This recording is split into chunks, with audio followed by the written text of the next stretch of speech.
श्री कृष्णा श्री कृष्णा श्री कृष्णा श्री कृष्णा। गुरुर्ब्रह्मा गुरुर्विष्णु गुरुर्देवो महेश्वरः गुरु साक्षात् परं ब्रह्म तस्मै श्री गुरवे नमः। तस्मै श्री गुरवे नमः। कई बार गुरु को ये बताना पड़ता है कि भैया मैं ऑर्डिनरी नहीं हूं। तो भगवान श्री कृष्ण अर्जुन को भगवत गीता में बताते हैं कि क्यों उसने इस युद्ध को करना चाहिए। फिर भी जब देखते हैं अर्जुन के चेहरे पर उत्साह आ नहीं रहा है, तो बड़े बड़े लोगों के उदाहरण दिए, फिर भी उसमें उत्साह नहीं आ रहा है। भगवान कहते हैं न मे पार्थास्ति कर्तव्यम त्रिषु लोकेषु किंचन नानवाप्तम वाप्तव्यम वर्त एव च कर्मणि। मुझे दुनिया में क्या लेना है? तो क्या मैं निकम्मा बैठा हूं? माने कम से कम मेरी तरफ देखकर शर्म तो करो। देखो महाराज, यहाँ सनत कुमार जी धृतराष्ट्र को यही बताते हैं, नाहम सदा सत्कृतस्यान्न मृत्यु न चा मृत्यु अमृतम मे कुतस्यात् सत्यानृते सत्य समान वंदे सतश्च योनि रस सतश्चैक एव योगिनः तम प्रपश्यन्ति भगवन्तं सनातनम्। देखो राजा, न अहम असत्कृतः स्यात्। असत्कृत माने अपमान करना, तो मेरा कभी अपमान होता ही नहीं। अपमान इसीलिए होता है कि हमने अभिमान किया है। अभिमान का तात्पर्य है मान माने नापना। जैसे 4 महानगरों का तापमान, तो टेम्परेचर को नापा है। यहां से ऋषिकेश 40 किलोमीटर दूर है, तो ये 40 किलोमीटर नाप है देश का। उसी प्रकार से हमने अपने आप को नाप के रखा है कि मैं इस तारीख को पैदा हुआ था, उसके पहले नहीं था मैं, और इसके बाद नहीं रहूंगा। तो हमने अपने आप को काल में नाप के रखा है। फिर हम अपने आप को देश में नाप के रखते हैं। मेरी साइज 6.5 बाय 4.6, इसके परे मैं नहीं हूं, यही मेरा आकार है। उसके पश्चात वस्तु, तो देश हो गया, काल हो गया, वस्तु मैं 3 टन हूं, इससे ज्यादा नहीं हूं। तो देश काल वस्तु, इन तीनों से जो अपने आप को बांध के रखता है उसको कहते हैं अभिमान। तो हमने जब तक अपने आप को देह मान के रखा है तब तक हम अभिमानी हैं। एक सज्जन मुझे कह रहे थे, स्वामी जी आपको नहीं लगता वो महात्मा बड़े अभिमानी है, बड़े ईगोइस्ट है? हमने कहा यार तुम्हारे जैसा तो कोई है ही नहीं, तुम में तो ईगो है ही नहीं। तो यहाँ कहते हैं कि देखो, मेरा अपमान नहीं होता क्योंकि मैंने अपने आप को इस देह के साथ नहीं बांध के रखा है। एक जगह आता है कि एक महात्मा, उनको किसी ने अच्छा बुरा कहा, तो उनके जो चेले थे, तो चेले ने कहा कि महाराज जी आप उसको सुना दो, आपके बारे में बुरा बोल रहा है। बोले नहीं, क्या सुनाना, उसने जो कहा उसको मैं सहमत हूं। बोले कैसे? यदि वो मुझे देह मान करके गाली दे रहा है तो मैं तो अपने देह को स्वयं गाली देता हूं। अत्यंत मलिनो देहा देही चात्यंत निर्मला। तो वो तो मेरे से सहमत है, मेरी गाली थोड़ी है, ठीक ही कह रहा। और यदि वो मुझे आत्मा समझ करके गाली दे रहा है, उसका मेरा अलग तो आत्मा है नहीं, तो हर एक को अपने साथ कुछ भी करने का फ्रीडम है। देखो विचार कैसे करते हैं हम लोग। उसने मुझे ऐसा, ठीक है मैं उसकी नाक काट दूंगा, इसलिए संतो यहाँ कहते हैं कि न अहम सदा असत्कृतस्याम, तो इधर हमको अपने साधना के इसमें ध्यान देना है। और कैसे पता चला कि अपने ईगो को चोट लगी? तो पहली बात, चोट हमेशा ईगो को ही लगती है। और ईगो क्या है? ईगो है अपने भूतकाल के बोझे को ढोने वाले गधे को ईगो कहते हैं। हमने बाल धूप में सफेद नहीं किए, है कहाँ? सफेद कर देंगे। देखो आ रहा है। तो मनुष्य अपने ये भूतकाल के बोझे को ढोता है, तभी जाकर के उसे मान अपमान ये सब बना रहता है। तो साधना यही है कि जहां अपने को दुख लगा कि दुखी हो गए, समझ लेना अब ईगो जागृत हो गया है। और ये ईगो मालूम है कैसा है? बड़ा विचित्र है। जैसे अपने घर की मक्खी होती है ना, उस मक्खी को कोई विवेक नहीं होता कहां बैठना है कहां नहीं बैठना है। गंदगी होगी तो उस पर जाके बैठेगी, उसके बगल में भगवान का प्रसाद होगा तो उस पर जाके बैठेगी, उसके बगल में बच्चे ने शुशु किया हुआ उसके जाके बैठेगी। उसको विवेक नहीं है कि कहां जाना चाहिए कहां नहीं जाना चाहिए। इसी प्रकार से हमको केवल अपने अच्छाई का ही अभिमान नहीं होता, बुराई का भी अभिमान होता है। तुमने मेरा गुस्सा देखा नहीं? मैंने अपने बुराई का भी अभिमान है, मुझे बड़ा गुस्सा आता है। और आप देखेंगे जब आदमी को गुस्सा आता है ना, तो उसको शर्म नहीं आती। गुस्से में आदमी, जैसे ट्रेन में देखने को मिलता है, कोई पुणे का आदमी हो, ट्रेन में जा रहा हो और किसी के साथ झगड़ा करना हो, तो वो झगड़ा करते हैं हिंदी में, राष्ट्रभाषा में। और पुणे का आदमी हिंदी जब बोलता है तो पूरी रेलवे लाइन हिल जाती है। और वो ऐसा झगड़ा करेगा, जिसके साथ झगड़ा हो रहा है उसकी तरफ नहीं देखेगा, दुनिया की तरफ देखेगा। इन लोगों ने समझ क्या रखा है, सब गुंडा करते हुए वहां से बिहार से यहाँ जाते, यहाँ हमारे महाराष्ट्र में इधर उधर घुमा घुमा कर। तो व्यक्ति को अपने गुस्से का भी अभिमान होता है।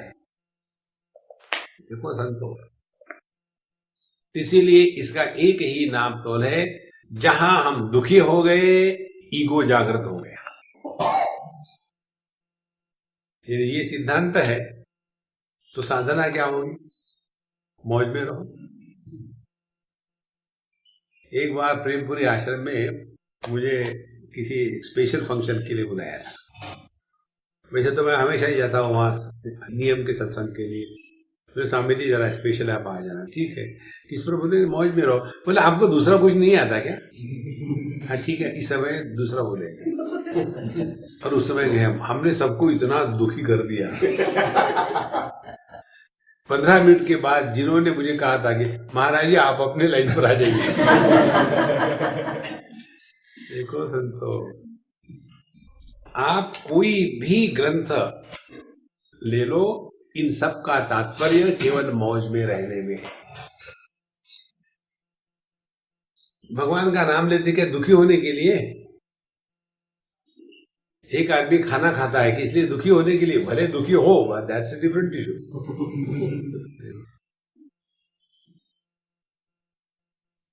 एक जगह मैं कहीं था, कहीं कुछ ऐसे जैसे अभी विपत्ति आ गई ना, वैसे कुछ हो गया था और हमको कहीं शादी में भी जाना था। तो हम शादी में जा रहे थे, तो हमको एक दोस्त कहते, साहब जी यहाँ लोग मर रहे हैं, इतना दुख का प्रसंग है और आप शादी में जा रहे हैं। हमने, वो भी तो वही प्रसंग है।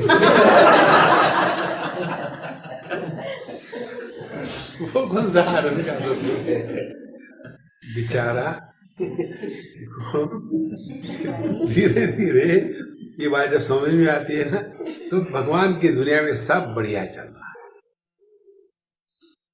ये खाली पीली सीरियस होना ये अध्यात्म नहीं है। इसीलिए यहाँ कहते हैं, ना हम सदा सकृतस्यान न मृत्युर न च अमृत्यु। ना तो मैं कभी पैदा हो गया हूं, ना तो कभी मैं मरा हूं। अब ये जो वाक्य है ना कि हम सुन के छोड़ देते हैं, अब केवल थोड़ा सूक्ष्मता से अपने आप में देखो, क्या कभी हमको अपने जन्म का अनुभव आया है? जब बल्ब में से बिजली जाती है तो वो जो प्रकाश है, हम क्या कहेंगे? ये प्रकाश का जन्म हो गया। देखो, और यदि वो बल्ब फ्यूज हो गया तो हम क्या कहेंगे? उस प्रकाश की मृत्यु हो गई। इतना ही समझ लो, जैसे बल्ब में बिजली लाइट के रूप में प्रकट होती है, उसी प्रकार से देह में परमात्मा लाइफ के रूप में प्रकट होता है। लाइफ और लाइट एक ही है। तो कौन मरा, कौन पैदा हुआ? यदि हम ये कहेंगे हम पैदा हुए तो इसका मतलब क्या है? पहले हम अभाव में थे, हम नहीं थे, तो क्या हम अभाव से प्रकट हो गए? अभाव से कुछ नहीं प्रकट होता। इसीलिए केवल इसके शब्दों का हमको अपने अंतःकरण में विश्लेषण करके देखना है। जब ये कह रहे हैं कि मेरा अपमान नहीं होता और मेरा ना जन्म हुआ है ना मृत्यु हुआ है, कब ढूंढते रहो क्या हमारा जन्म हुआ है? तो किसी को भी अपने जन्म का अनुभव नहीं है, और किसी को भी अपने बढ़ने का अनुभव नहीं आता, और किसी को भी अपने मरने का अनुभव नहीं आता, और किसी को भी अपने अभाव का अनुभव नहीं आता। 4 बात। और फिर भी वही प्रश्न, मरने के बाद क्या होगा? पहले मर के तो दिखाओ, फिर देखेंगे। इसलिए ये जो ग्रंथ है ना, सनद सुझा दिया, यही मूल बात हमको बताता है कि मृत्यु नहीं है का तात्पर्य, या मृत्यु है का तात्पर्य क्या है? मृत्यु है माने प्रमादम वै मृत्यु ब्रवीमि। पहले उन्होंने कहा प्रमाद माने अपने स्वरूप के विस्मृति को ही मृत्यु कहते हैं। और जब तक के ये अपने स्वरूप को नहीं पहचानेंगे तब तक के यही रोना धोना चलता रहेगा, and nobody can help us in life. इसलिए ना हम सदा सत्कुतस्यात् न मृत्यु न च अमृत्यु अमृतम में कुतस्यात्। और जब मेरा जन्म मरण हुआ ही नहीं तो काहे का मोक्ष है? किसका मोक्ष है?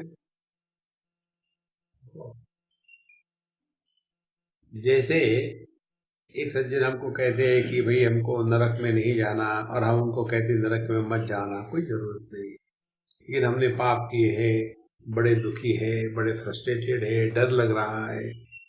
ये जो अनुभूति है ना, अपने होने का जो डर लगता है आदमी को, वही नरक है। तो जो व्यक्ति ऐसा जीवन जी रहा है उसको नरक में जाने की आवश्यकता नहीं। क्यों? ऑलरेडी दे। इसीलिए ना मोक्ष है, ना बंधन है, ना कुछ है। यही समझदारी की बात है, बाकी कुछ नहीं। अध्यात्म का मतलब ये मत समझ लेना बड़ा कठिन है कि इतने वहां चले जाना है, चढ़ना है, हिमालय पर चढ़ना है, एवरेस्ट पर, और वहां जाके एवरेस्ट लेना है और कुछ नहीं देता। ये नहीं अध्यात्म। बाहर नहीं खोजना है, अपने में खो जाना है। तो अमृत में कुतस्यात् सत्यानृति सत्य समान बंधे। देखो, सत माने मैनिफेस्ट, व्यक्त, असत माने अनमैनिफेस्ट, अव्यक्त। ये दोनों मुझ में ही है। अब देखो कैसा, कई बार हम देखते हैं ना, कोई लोग बैठे हुए सत्संग में या कुछ चल रहा है और सभी लोग बड़े सूक्ष्मता से आ रहे, सुन रहे हैं, सडनली बीच में एक आदमी उठ जाता है, सबको लताड़ते लताड़ते बाहर चला जाता है। हमको लगता है कि ये ऐसा क्यों बीच में उठ के गया है, सबको डिस्टर्ब कर रहा है, लेकिन उसकी एक लिमिट ऑफ टॉलरेंस रीच हो गई थी। He has reach a limit of maintaining the BP, blood pressure. अब ये जो ब्लैडर प्रेशर की परेशानी थी वो अव्यक्त थी, और जब उसने देखा या जिएंगे या मरेंगे। और तब उठ करके सबको लताड़ते निकल गया तो वो व्यक्त हो गया।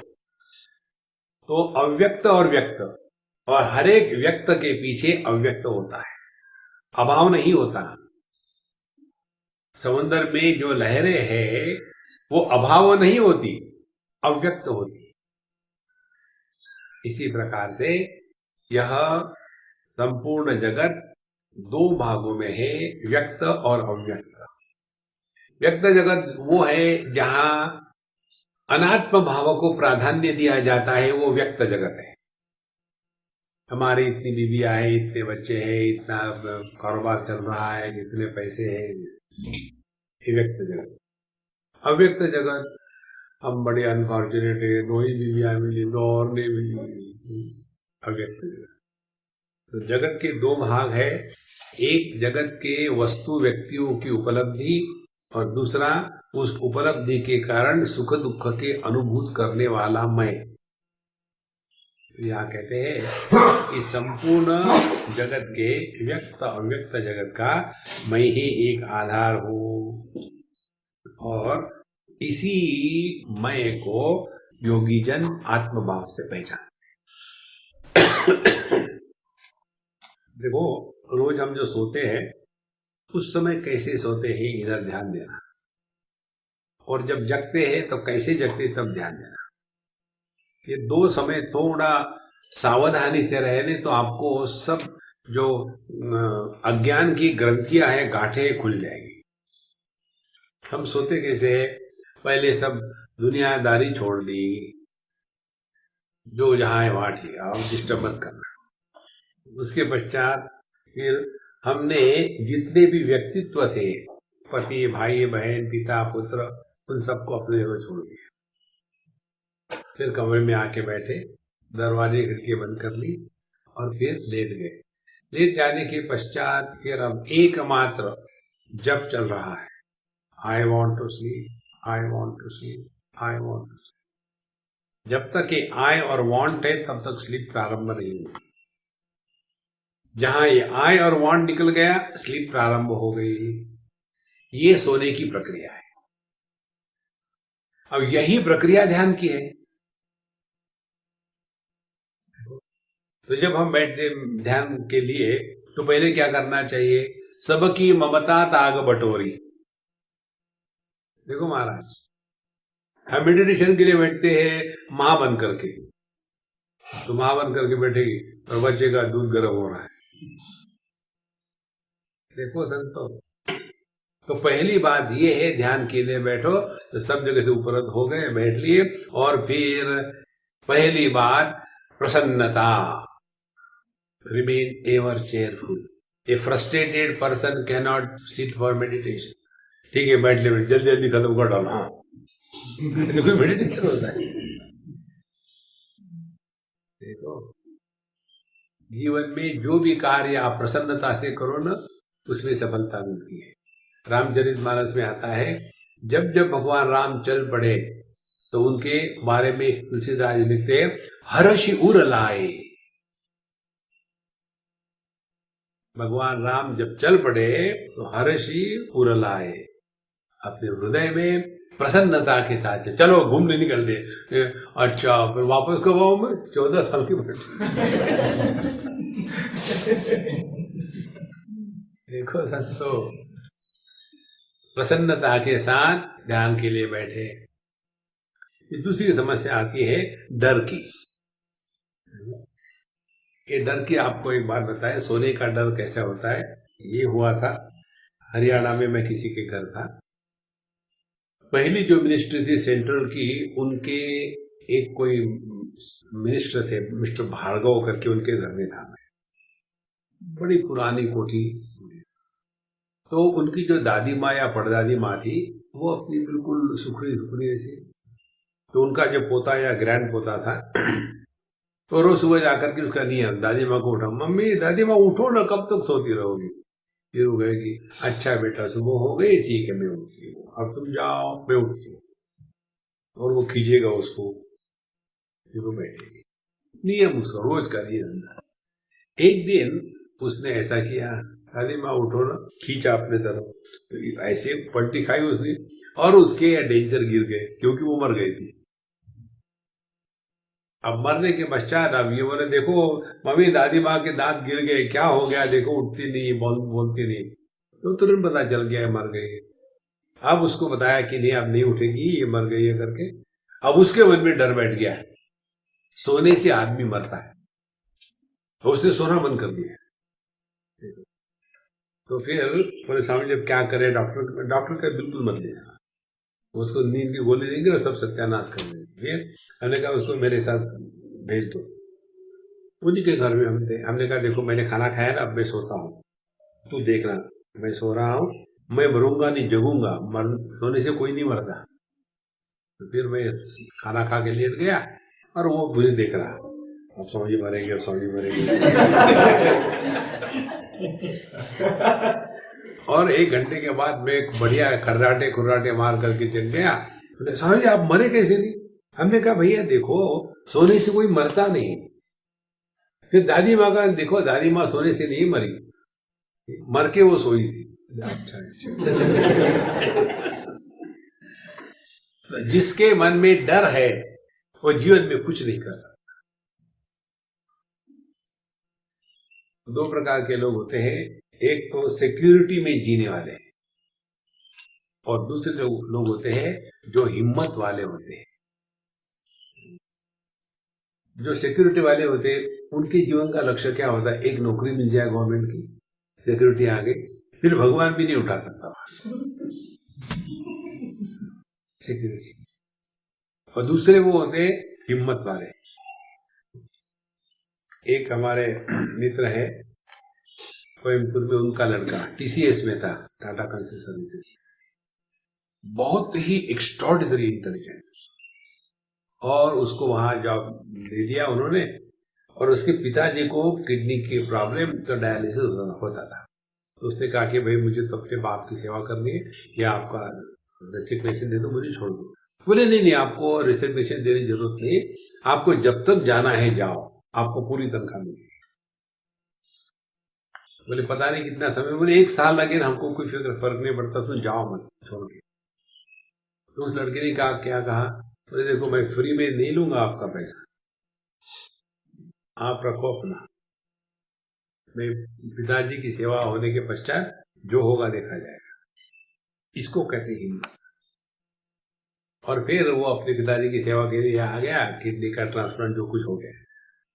फिर उसने उन दिनों में एक अपना कोई कारोबार शुरू कर दिया। कारोबार शुरू होने के पश्चात मैंने उसको पूछा, हमने कहा तुमने टीसीएस की जॉब छोड़ दी, लोग उस जॉब के लिए तड़पते हैं, तुमने छोड़ दी, तो तुमको फायदा हुआ कुछ कि नुकसान हो रहा?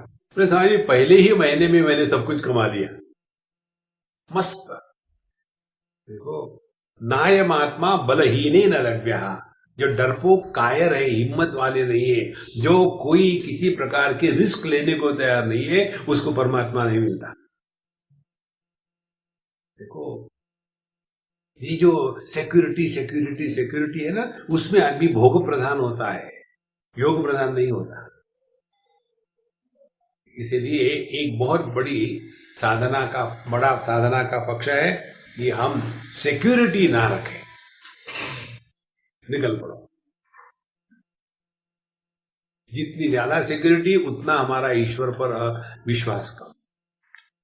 तो ये अपने आप को इस डर से बचाने के लिए अपने हृदय में प्रभु विराजमान है, और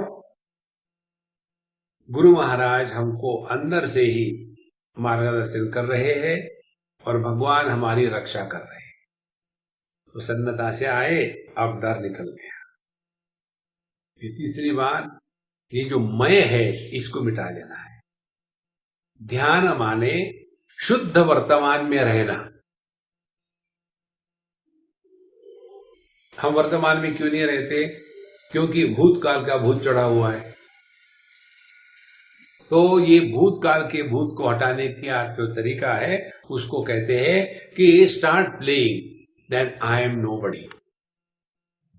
नोबडी माने क्या? Who is this I?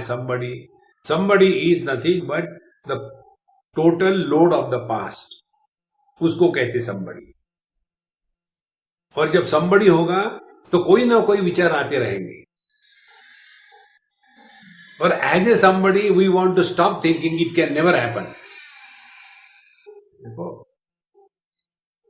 तो पहली स्टेप इस मैं से बचने के लिए, जब तक कि हम बैठे हैं तब तक कि हम नोबडी, किसी को अटेंड करने की जरूरत नहीं। अब इसका अभी एक्सपेरिमेंट करके देखो, कुछ ना कुछ बन के देखो, बनो जो बनना है, पति पत्नी भाई बहन, और देखो कैसे विचार आ रहे।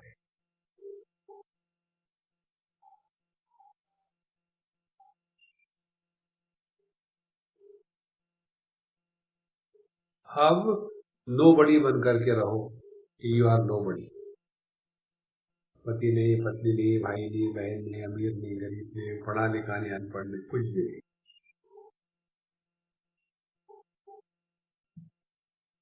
तब देखो, आप चाहो भी तो विचार नहीं आ सकते।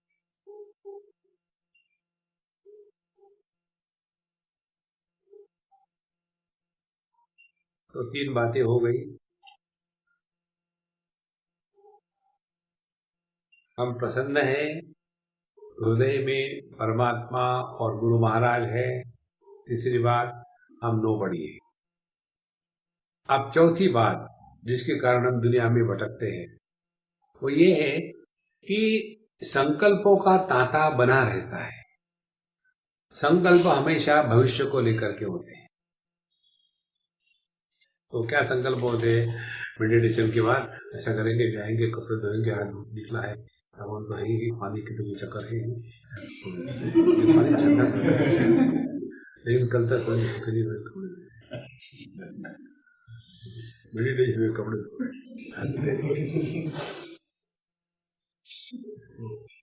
मेडिटेशन के बाद क्या करना है, इसका एक भी संकल्प ना ले।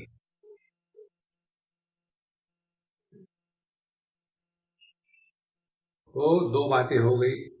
नोबडी होने से भूत को ताला मार दिया, और मेडिटेशन के बाद क्या करेंगे ये संकल्प नहीं लेने से भविष्य को ताला मार दिया।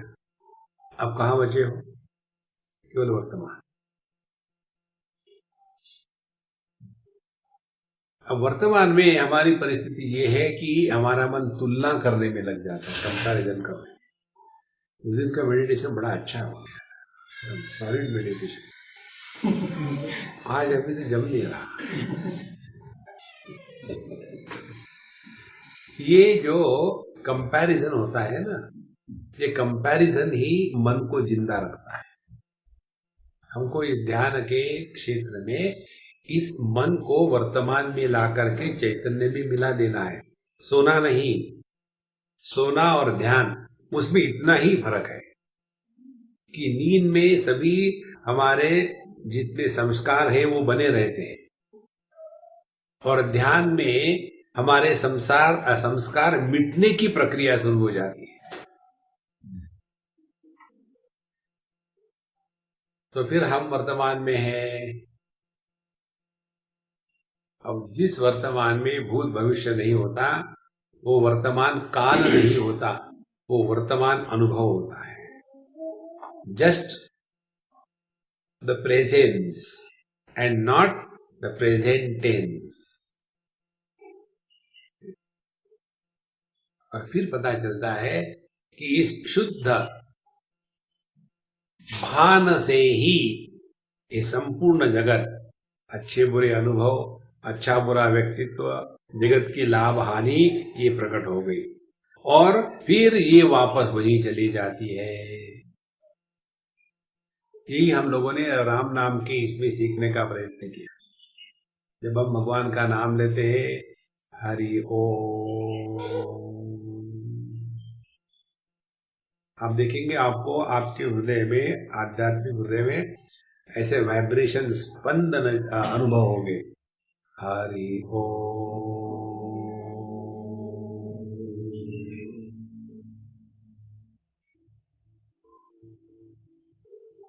यही से निकलते हैं, यही वापस आए। इसमें करना कुछ नहीं है, केवल ध्यान देना है। तो ऐसा ध्यान देते देते पता चलता है कि अव्यक्त और सूक्ष्म व्यक्त और स्थूल व्यक्त। अव्यक्त माने निद्रा, सुषुप्ति। सूक्ष्म व्यक्त माने स्वप्न और स्थूल व्यक्त माने जागृत। मयि एव सकलं जातम मयि सर्वं प्रतिष्ठितम मयि सर्वं लयं याति तद्ब्रह्माद्वयमस्म्यहम् योगिनः तं प्रपश्यन्ति। योगी लोग इस तत्व में निष्ठावान रहते हैं। जो इस तत्व में निष्ठावान है उसके दिमाग में मरने का प्रश्न आएगा कहाँ? ये सब का कारण यही है कि हम कहते सब कुछ है लेकिन उसका तात्पर्य हमको पता नहीं।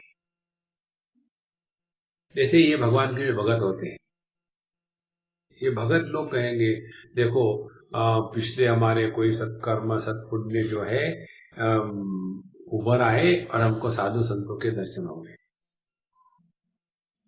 इससे बढ़कर के बेवकूफी और कुछ नहीं। साधु संतों के दर्शन सत्संग ये कर्म फल नहीं है।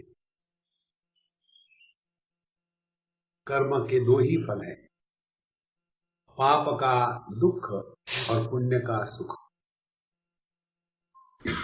बिनु हरि कृपा मिले नहीं संता। जीवन में यदि साधु संतों का आगमन होता है तो ईश्वरानुग्रहादेव, ये मनुष्य के कर्मों का फल नहीं है।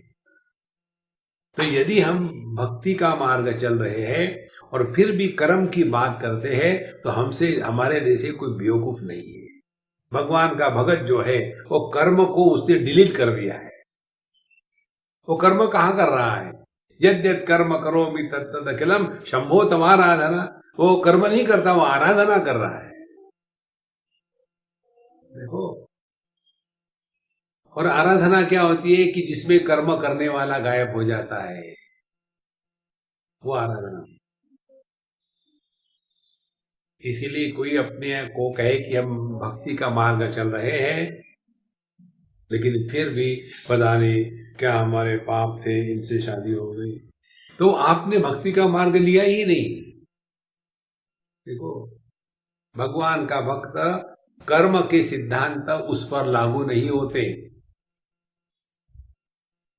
कोई जैसे हमारे सरदार जी जब जाते हैं दिल्ली में तो उन पर ट्रैफिक रूल लागू नहीं होते।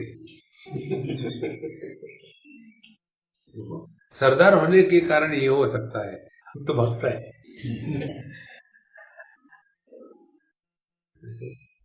महात्मा गांधी को भगवान ने पूछा, गांधी जी वो तुम्हारे 3 बंदर थे उसका क्या हो गया? तो महात्मा गांधी ने कहा कि जो अंधा बंदर था, आंखें बंद करके बैठा था, वो जुडिशियरी है, और जिसने कान ढक के रखे थे वो गवर्नमेंट है, और जिसने मुंह बंद के रखा था वो प्राइम मिनिस्टर है।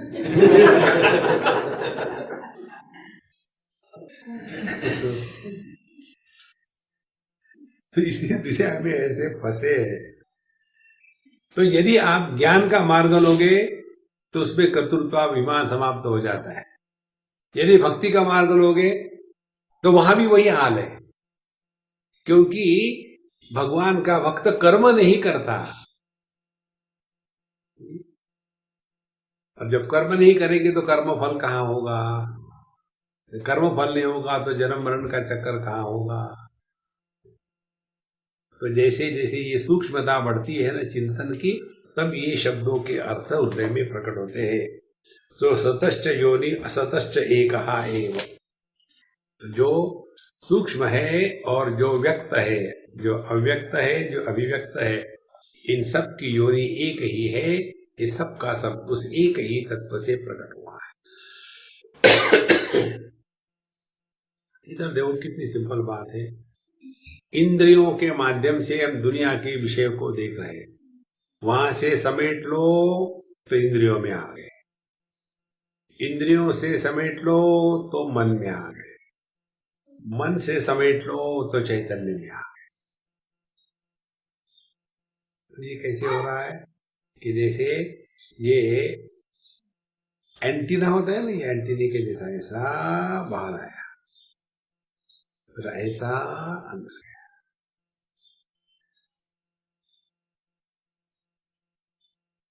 कौन मरा कौन पैदा हुआ?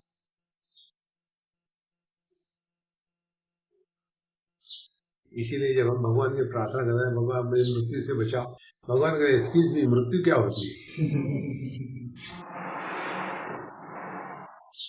तो यह जो सनत पूजा आती है ना, ये हमको मृत्यु से बचाता है समझदारी के साथ।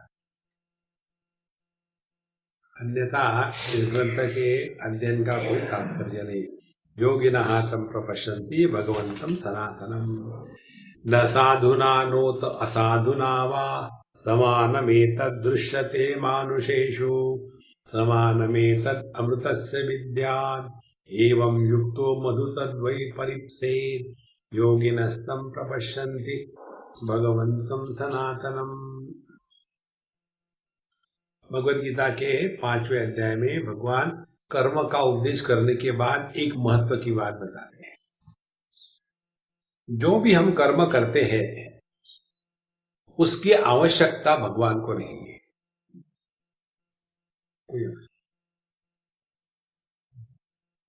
भगवान को नहीं, दुनिया को भी नहीं है।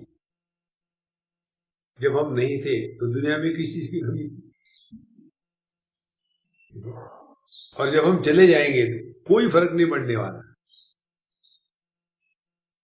तो कर्म लेकर के इतने परेशान होते हैं। तो भगवान कहते 5वें अध्याय में न कर्तृत्वम न कर्माणि लोकस्य सृजति प्रभु न कर्म फल संयोगम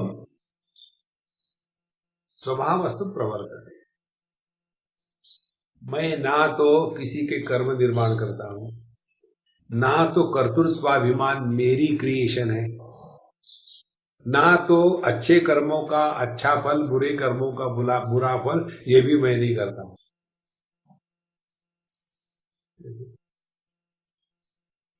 तो यदि ये भगवान करे नहीं, क्यों हम परेशान हो जाए? सत्कर्म करो, दुष्कर्म मत करो, उसी में जिंदगी निकल जाती है। इसीलिए न साधुना न उत असाधुना वा, किसी भी प्रकार के कर्मों से भगवान का कोई संबंध नहीं है।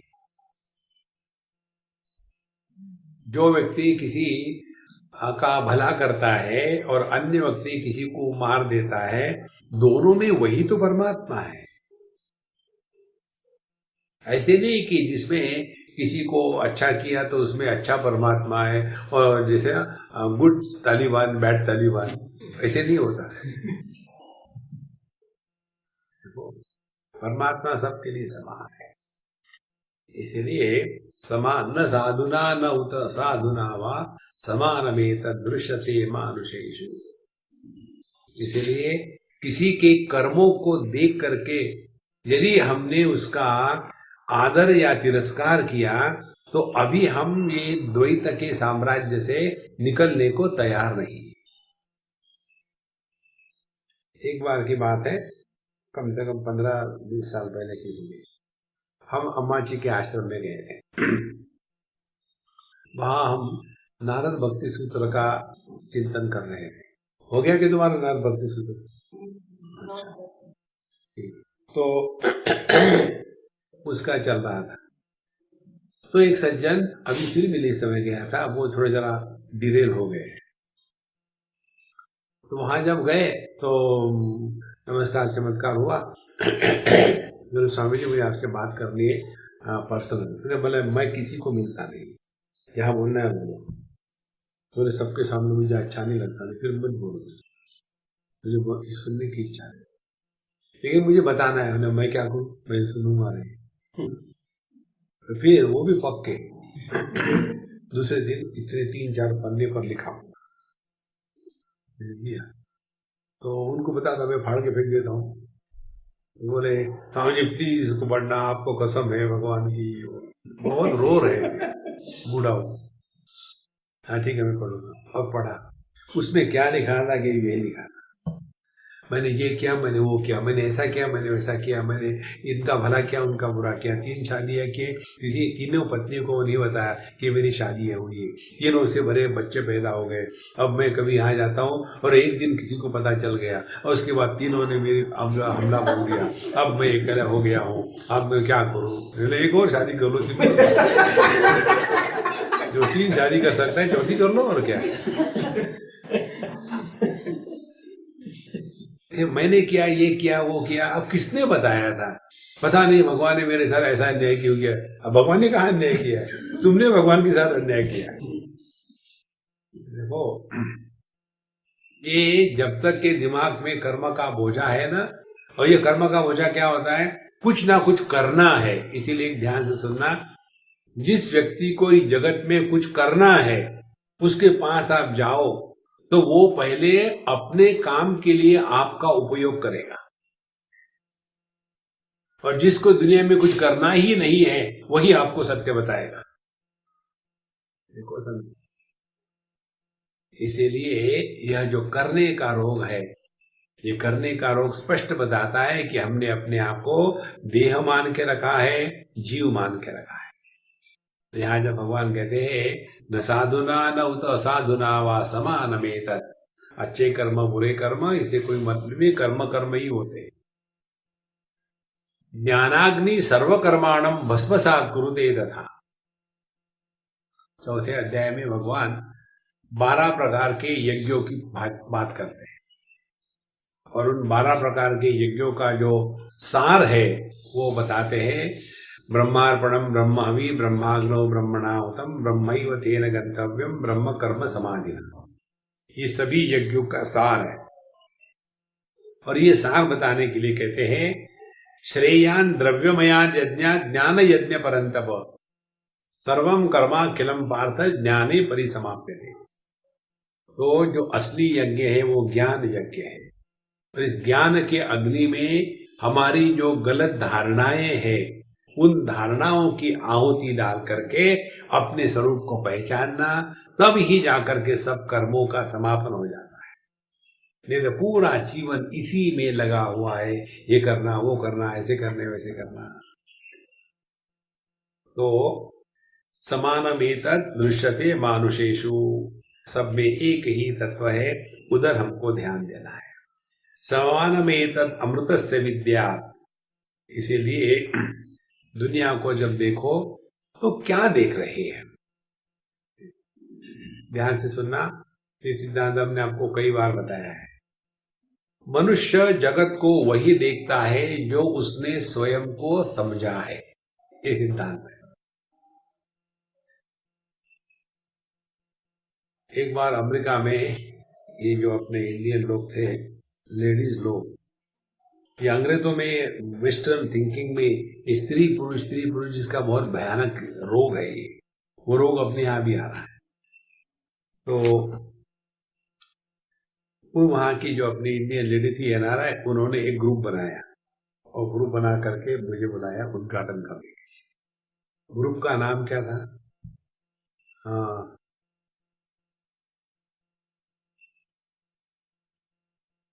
वुमेन वेदांत फोरम।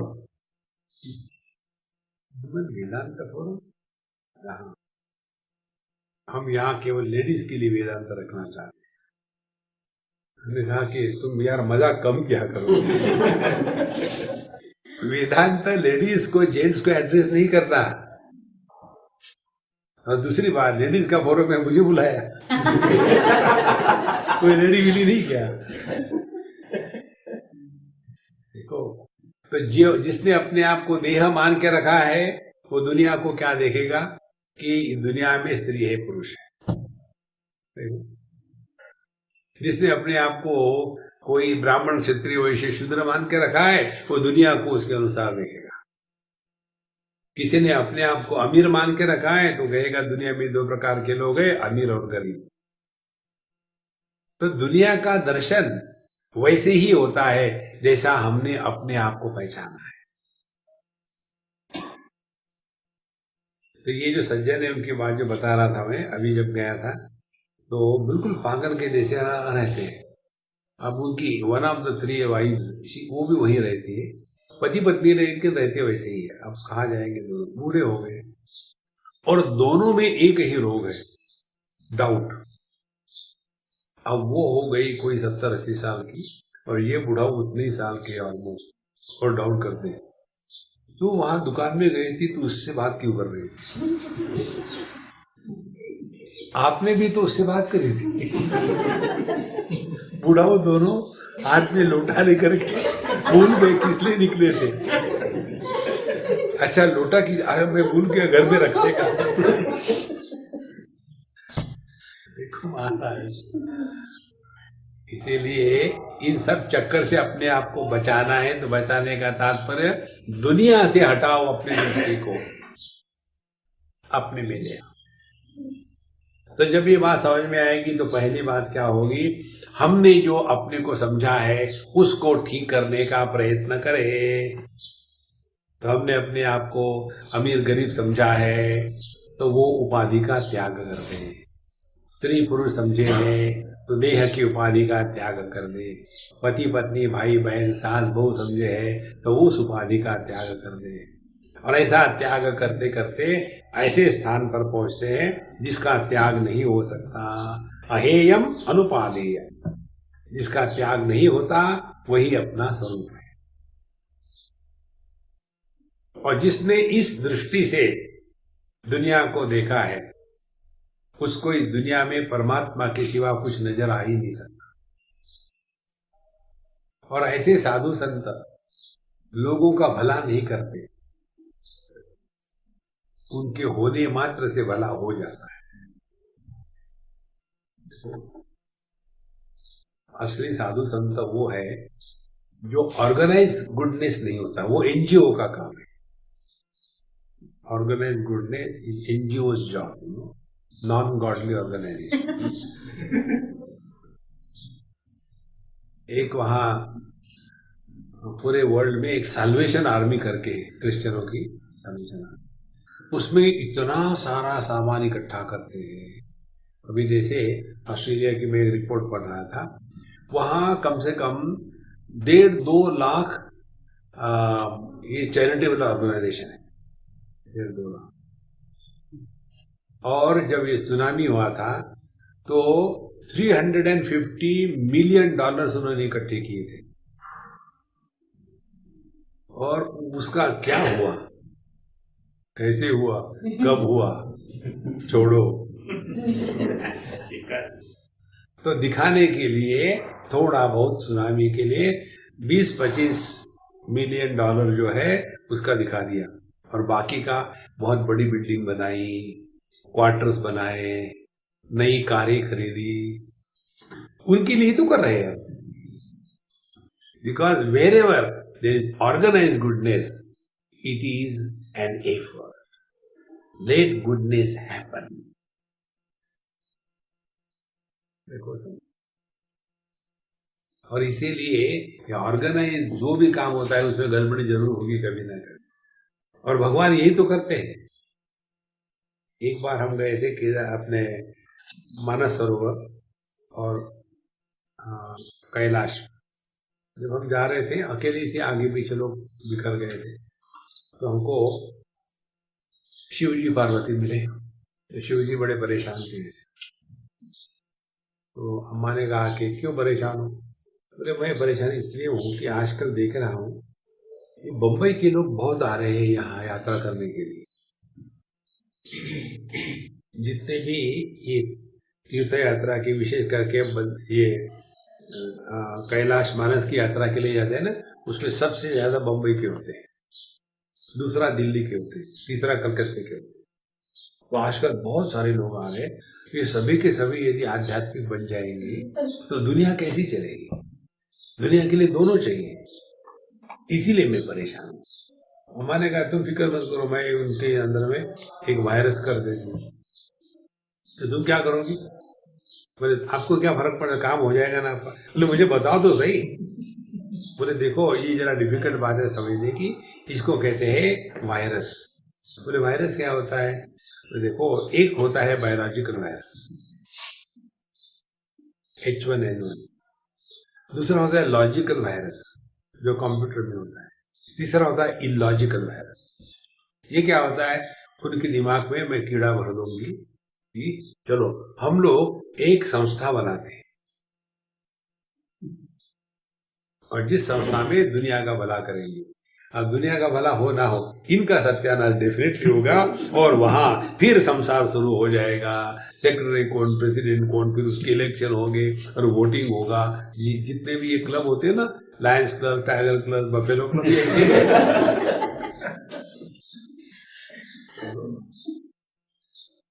इसीलिए ये कर्म कुर्म के चक्कर से अपने आप को बचाओ बाबा। समानमेतत् अमृतस्य विद्यात्। तो सब में एक परमात्मा का दर्शन करना है, यही एक हमको आध्यात्मिक साधना करना। अब परमात्मा का दर्शन का तात्पर्य में जो मिला पकड़े पहन के परमात्मा है, ऐसे नहीं करना। गधा होगा तो मार देगा। एक बार एक पति पत्नी कहीं जा रहे थे किसी के घर में, वहां कुत्ता जोर जोर से भौंक रहा था, कस के एकदम बड़े दांत। तो पति ने कहा तुम सामने जाओ, मैं नहीं जाऊंगा। बोले तुम इतना भी मालूम नहीं, बार्किंग डॉग्स नेवर बाइट। बोले मुझे मालूम है, उसको नहीं मालूम।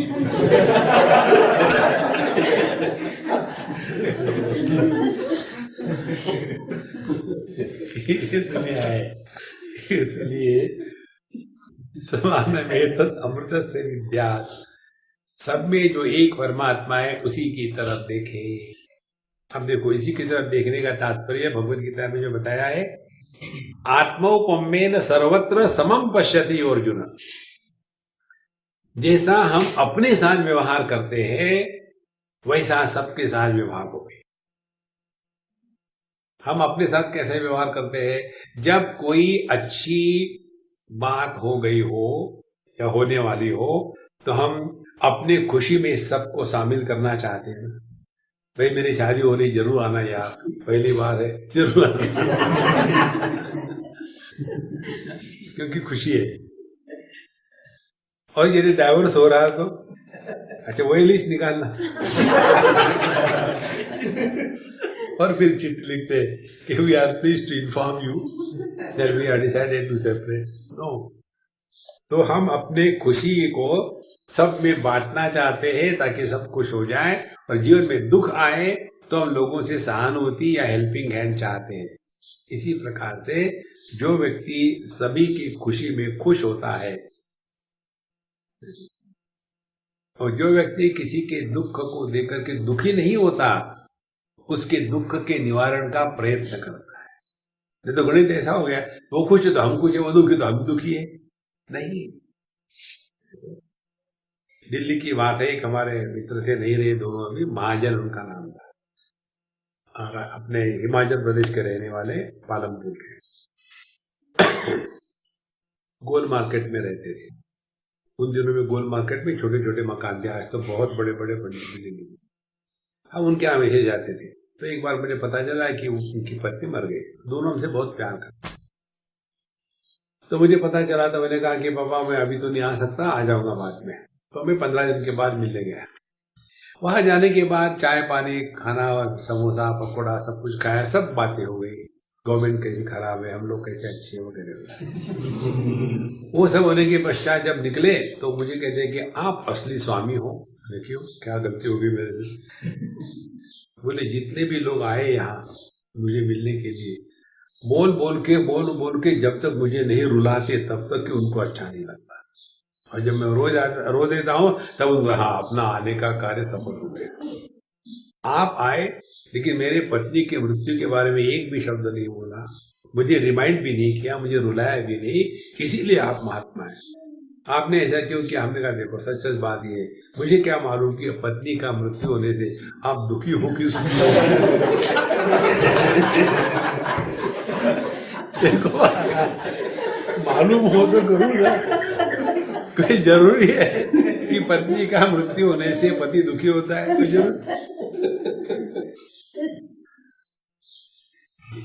ये है आध्यात्मिक साधना। नहीं तो खामो काम इतना मुंह फुलाए बैठे, दुनिया का भला करना है। अरे जिसने बनाए उसको परेशान हो रहे तो तुम मौज में रहो। समानमेतत् अमृतस्य विद्यात्। एवं युक्तः मधु तद्वै परिप्सेत्। इस प्रकार से उस मधु माने उस परमात्मा को पहचानने का प्रयत्न करना चाहिए। परिप्सेत्, चारों तरफ उसी परमात्मा का दर्शन हो रहा है। देखो, भगवान यदि आनंद स्वरूप है और यदि हमको आनंद स्वरूप का दर्शन हो रहा है तो दुखी कैसे होंगे? लेकिन इसका मतलब ये नहीं कि जगत में जब व्यवहार कर रहे हैं तो व्यवहार करते समय कोई मरा, अरे कोई बात नहीं, तुम भी मरने वाले हो, हाँ? तो वहां जाकर 2 मिनट मुंह फुला के बैठो, लेकिन दुखी मत होना। किसी के भी दुख को लेकर के उसके दुख के निवारण के प्रयत्न को कहते हैं आध्यात्मिक साधना, दुखी होने को नहीं कहते।